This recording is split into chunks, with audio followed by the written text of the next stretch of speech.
Assalamualaikum warahmatullahi wabarakatuh. Saya Fadil Syahbul Tom dengan NIM 905001206 dari kelas C Perbankan Syariah. Di sini saya akan menjelaskan beberapa materi-materi yang telah dijelaskan oleh Pak Samsul di dalam mata kuliah Ekonomi Moneter Islam. Materi yang pertama itu adalah konsep dasar dan ruang lingkup ekonomi moneter secara umum dan Islam. Jadi, ekonomi moneter merupakan cabang ilmu ekonomi yang mempelajari fungsi peran uang dalam perekonomian.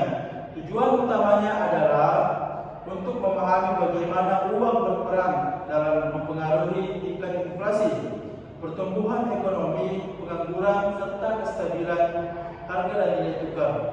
Ekonomi moneter memainkan peran penting dalam memandu kebijakan pemerintah, terutama kebijakan bank sentral untuk menjaga kestabilan ekonomi. Baik, selanjutnya yaitu materi mengenai dasar pemikiran moneter dalam sistem keuangan Islam.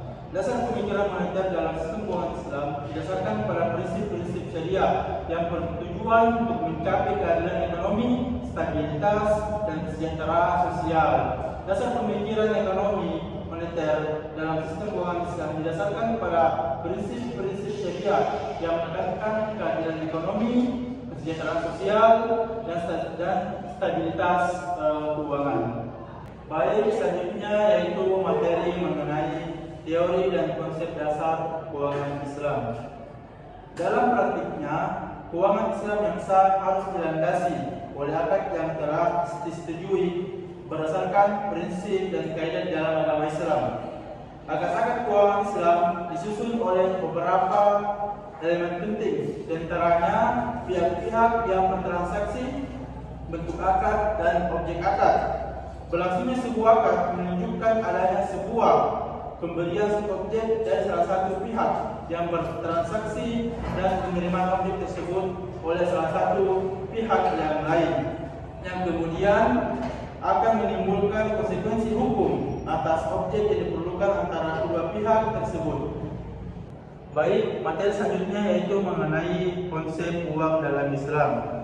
Uang secara umum didefinisikan sebagai alat penukar atau standar pengukur nilai yang dikeluarkan oleh pemerintah satu negara yang berupa kertas, logam, ataupun emas. Dengan kata lain, uang adalah barang yang disepakati fungsinya sebagai media pertukaran atau medium of exchange. Benda tersebut dianggap tidak mempunyai nilai sebagai barang. Nilai benda yang berfungsi sebagai uang ditentukan terkait dengan fungsinya sebagai alat tukar. Baik, materi selanjutnya adalah pasar uang syariah. Pasar uang syariah adalah bagian dari sistem keuangan Islam yang berfungsi untuk menyediakan likuiditas jangka pendek berdasarkan prinsip-prinsip syariah dalam pasar uang syariah. Transaksi tidak boleh melibatkan unsur-unsur yang dilarang dalam Islam seperti riba atau bunga, gharar, ketidakpastian atau penipuan, dan maisir, spekulasi atau penjudian.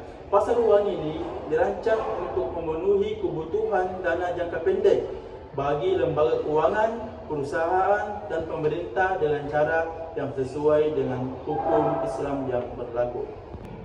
Baik, materi selanjutnya yang akan saya jelaskan adalah mengenai fungsi dan peran bank syariah dan lembaga keuangan non-bank. Bank syariah dan lembaga keuangan non-bank atau LKNB syariah memiliki peran signifikan dalam mendorong perekonomian berbasis syariah.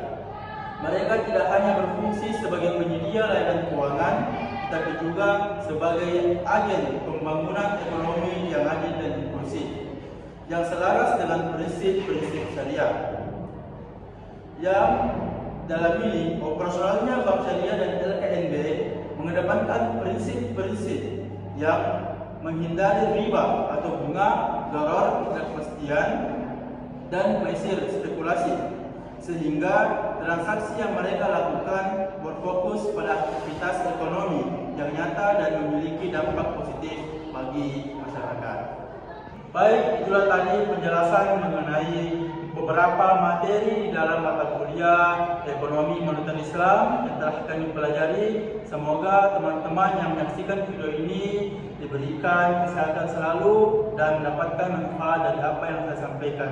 Dan saya ucapkan terima kasih kepada dosen dari mata kuliah Ekonomi Moneter Islam, dan saya akhiri video ini dengan Assalamualaikum warahmatullahi wabarakatuh.